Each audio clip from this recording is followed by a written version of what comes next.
ചിക്കാഗോയിൽ നടക്കുന്ന അന്താരാഷ്ട്ര വടംവലി മത്സരത്തിൽ വിവിധ രാജ്യങ്ങളിൽ നിന്നുള്ള 20-ലേറെ ടീമുകളാണ് കരുത്ത് തെളിയിക്കാൻ ഇറങ്ങുന്നത്.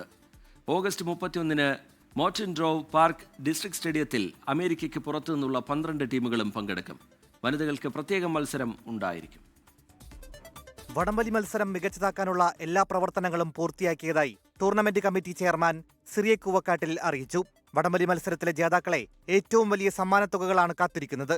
India press club of North America president Biju Zacharia, മുൻ ഉപദേശക സമിതി അധ്യക്ഷൻ ബിജു കിഴക്കേക്കുറ്റ് എന്നിവരുടെ നേതൃത്വത്തിൽ സംഘടിപ്പിച്ച വാർത്താ സമ്മേളനത്തിൽ സംഘാടകർ വടംവലിയുടെ വിശദാംശങ്ങൾ വിശദീകരിച്ചു. ഈ വർഷം ഏകദേശം 20-ൽ പരം ടീമുകളാണ് പങ്കെടുക്കുന്നത്.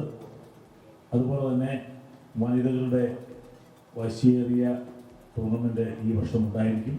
ഈ വടംവലിയുടെ ഓരോ കമ്മിറ്റിക്കാരും അതിന്റെ ഉത്തരവാദിത്തങ്ങൾ കൃത്യമായി ചെയ്ത് ഞങ്ങൾ അതിന്റെ ഒരുക്കങ്ങൾ ഏകദേശം എല്ലാം പൂർത്തിയാക്കി കഴിഞ്ഞിരിക്കുകയാണ്. ഈ പ്രാവശ്യം മോർട്ടൻ ഡ്രോവിലുള്ള പാർക്കിലാണ് നമുക്ക് ഈ കാണുന്നാമത്തെ വടംവലി നടക്കുന്നത്. ടൂർണമെന്റിന് ശേഷം അതേ പാർക്കിൽ വെച്ച് തന്നെ ഈ സോഷ്യൽ മേള ഒരു ഇന്ത്യ ഫെസ്റ്റ് എന്ന നിലയിലാണ് നമ്മൾ സംഘടിപ്പിക്കാൻ പ്ലാൻ ചെയ്തിരിക്കുന്നത്. സ്ഥല പരിമിതി മൂലം നമ്മൾ 2 ദിവസമായിട്ടാണ് ഈ പ്രോഗ്രാം നടത്തിക്കൊണ്ടിരുന്നത്.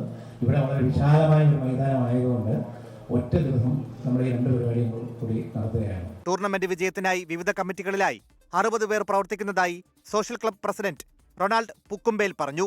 ഇന്ത്യ ഫുഡ് ടേസ്റ്റ് ഭക്ഷ്യമേളയും അഫ്സലിന്റെ നേതൃത്വത്തിൽ കലാസന്ധിയും ടൂർണമെന്റിന്റെ ഭാഗമായി അരങ്ങേറും.